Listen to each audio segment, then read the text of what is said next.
Hey, Shalom Eshah, I want to start off souls by giving no praise to Yahweh Hashem, El Shah, Hashem, Kodash, that belongs to the apostles, GMS, and honestly, brothers, in the work of the Most High, truth and sincerity. This is a quick one, inspired from, would you call it, Apostle Tahar's video, on vocab Malone, right? And, it's really just this question of, why does the scriptures talk in code? Like, why, Apostles are, they would hide the books, right? But also, right, what I'd like to get into in this particular in this particular lesson, right? It's also to fulfill prophecy, man, right? Because ultimately, certain things, wouldn't be as such were, if these things weren't true. So I'll read this as Hosea 1:10. Yet the number of children of Israel shall be as the sand of the sea, which cannot be measured nor numbered. And it shall come to pass that in the place wherein it was said unto them, Ye are not my people, there it shall be said unto them, Ye are the sons of the living power. Now, if the scriptures had it written down as, the Hebrews, as the Hebrew Israelites, they look like this, right? And describe their characteristics to a T. Guess what, right? We wouldn't be able to fulfill this, right? Let me also grab this.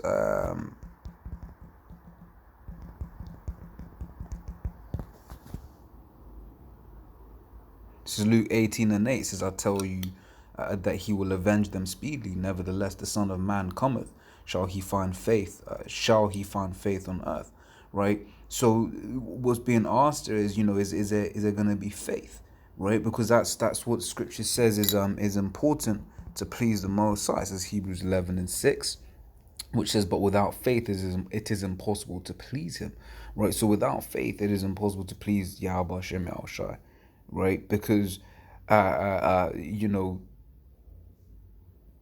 well that's what's required of us, right? To have faith and to believe that would you call, in fact, let me go into it. It goes on to say, it says, for he that cometh to the Most High must believe that he is, and that he is a rewarder of them that diligently seek him, right? It's all about having faith in the Lord, having faith that the Lord will come and get us and protect us, right? It says verse 1, it says, now faith is the substance of things hoped for, the evidence of things not seen, right? So there it, as Apostle Tar was going into, right? I only watched the first couple of minutes, and I thought, it's a video topic, so I don't know if he goes into it further, right? But there is no, as he said, there is no America is Babylon the Great. However, the Lord left a whole load of clues so that those that are, let me grab that as well.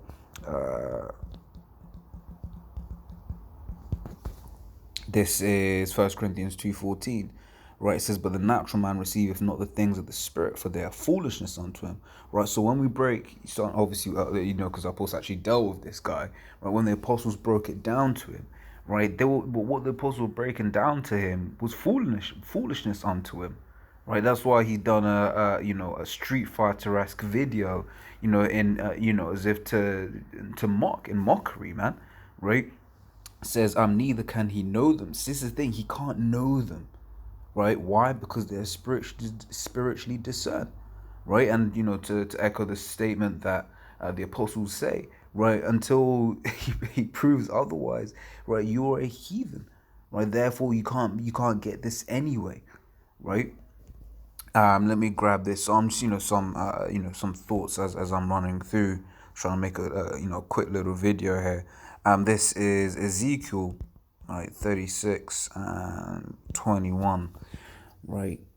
It says, but I had pity for mine holy name, right, which the house of Israel had profaned among the heathen, whither they went. And you look at, our people right now in the lower state that we're in, right, they just be doing all manner of things, right? And then when we go, someone will be at the camp, we be telling them, yeah, man, these people in the sun are the children of Israel. Then the degenerate ass Jay will walk past.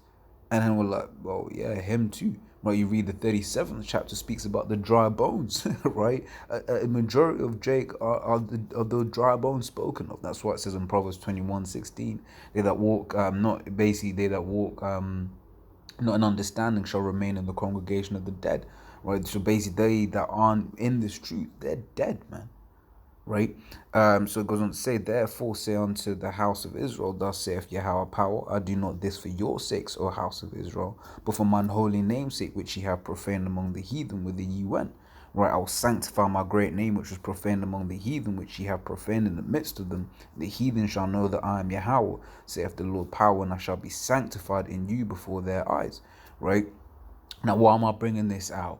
Right? Because starting off of the apostles on down, right? Great millstone. What's one of the things that's constantly pushed? The name of the Lord, right? The name of the Lord is constantly pushed. And why is that? So that when these things come to pass, as the scriptures say, let me grab that as well real quick. It says Ezekiel 33:33, and when this cometh to pass, lo, it will come, then shall they know that a prophet hath been among them. Right, so right now they can be like, oh, these men are saying that you saw, when you watch the clip from Vocab's video, right? What's he doing? He's making mockery of America being destroyed by missiles. But what happened? Right, when that time is coming, when the martial law is coming, the RFID microchip, right? When Israel starts getting that a spiritual power, when then ultimately when the when America is destroyed, right, by them ICBMs, right, then what are they going to say? Right, they're going to be like, oh shit, hey, these man, hey, that was correct what they were saying, right, which must, and what name were they coming in? Oh, they were coming in the name of Yahweh Shem Shai. See, right now you can scoff, right now you can scoff, but there's going to come a time, right, when you can't scoff no more. So 2 Peter 3:3 says, knowing this first, that they shall come in the last days scoffers, walking after their own lusts, and saying, whereas the promise of his coming. Right, so if you don't believe that America is Babylon, right, America's going to be destroyed, really, you don't believe in the promise of his coming, right? And the reason I'm saying that is because because if this isn't Babylon, that means we've got to wait for this kingdom to fall, and then another kingdom to rise, and then for that kingdom to be Babylon, and then that kingdom to fall. You're not seeking the day, right? You're not hastening the day of Yahweh Shem. You want to stay in this place, right? But we are saying like, no, this is Babylon, bro. Sorry, let me say that correctly. The starting of the apostles on down, right? The sentiment coming from us is, look, this is Babylon the Great, right? And this place is to be destroyed, because ultimately, if this ain't Babylon, where is? Right, I would call her Apostle Tar going into, you got transgenders in this place. I mean, they're halfway getting ready to legalize pedophilia, right? Got everyone wearing these stupid masks, everyone avoiding each other, and then calling it social distancing. There's nothing social about social distancing. I remember one Jay was being interviewed and made that point. He's like, yeah, of course, but why? And this man is the devil, right? He is the great deceiver, and he has pushed out confusion throughout the world. So if this ain't the guy, then man, right, that's all I'll say, right? So carrying on, it says, for since the fathers fell asleep, all things continue as they were from the beginning of creation, right? What else can we get? So yeah, I mean, people like to say all of that, right? Why doesn't it say this? Why doesn't it say that? Because ultimately, if it did, right, then it won't be as good a story, right? Because no, it is designed so that certain groups of people, vocab being one of them, can't get it. So Isaiah 6:9 says, and he said, go and tell this people, hear ye indeed, but understand not, and see ye indeed, but perceive not. Make the heart of this people fat, and make their ears heavy, and shut their eyes, lest they see with their eyes, and hear with their ears, and understand with their heart, and convert and be healed. Right, so basically, the Lord's got an angel which basically has blocked people from being able to get and understand this truth. Right? Would you call it? It goes, and the reason is he doesn't want them, right? And that's talking about Israel, right? Everyone else, say, yeah, that's you, innit? Right, it's verse 11 says, then said I, Lord, how long? And he said, until the cities be wasted without inhabitant, and the houses without man, and the land be utterly desolate. Right, so until when these prophecies have come to pass, we read in Ezekiel 33:33, then they gonna understand, then the Lord's gonna open their eyes for them to see that this is Babylon the Great, that we are the children of Israel. I mean, how can we not be the children of Israel? Right, the amount of hell that we as a nation have gone through, right? How can we not be the children of Israel, right? To go through all of that hell and come out okay. These heathen nations, they go through a little bit of hell and they break down, right? We went through all that hell, yep. We're the best people in this kingdom, man, right? We're the people to, to want to be. But we are the soul of this earth, right? We're a special people, right? What did I want to get also? We just read that Wisdom, the 5th chapter, right? This is Wisdom 5. It says, "Then shall the righteous man stand in great boldness before the face of such as have afflicted him and made no account of his labors. When they see it, they shall be troubled with terrible fear and shall be amazed at the strangeness of his salvation, so far beyond all that they look for." Right? So the strangeness of our salvation is going into the chariots is another thing that these people scoff at. Right? So they're gonna be, like, oh, these guys, they're talking about UFO, making mockery. But once again, when the Lord starts showing himself in the chariots, then these people are gonna be like, oh, okay, we done fucked up here, right? It says, so far beyond all that they look for, right? It says, "And they repenting and groaning for anguish of spirit shall say within themselves, this was he whom we had sometimes in derision and the proverb of reproach." Right? So if everyone knew who the children of Israel were, for example, right, then they ain't gonna say this, right? They will be like, oh yeah, we always knew these guys were special. I mean, it's gonna be obvious when the Lord takes the veil off of these people's eyes. It's gonna be like, yeah, of course they're the children of Israel. Of course we are. I mean, look what we do in this kingdom, right? When we get the credit for it, because Esau will give Jake credit for entertainment's sake, but Jake, we go so much further beyond entertainment. It's unreal, right? This was he whom we had sometimes in derision and the proverb of reproach. We fools accounted his proverb of reproach, niggas, spicks, wetbacks. Right? That's they don't think we amount to anything as a people. Right? When they think of a so-called, I remember I forgot who was saying it. Right? But basically, they were saying, look, man, when you think of a so-called black man, right? These heathens think of a so-called black man. They just think of slavery, man. That's the pinnacle of our history, right? It says, "We fools accounted his life madness and his end to be without honor."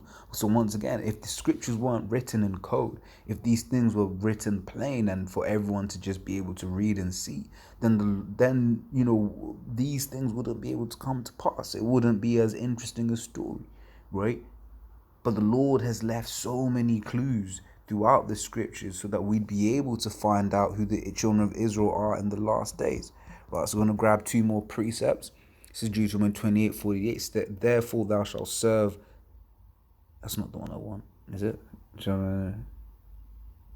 Where is it? No, I forget what it is. Yeah, this is verse 46.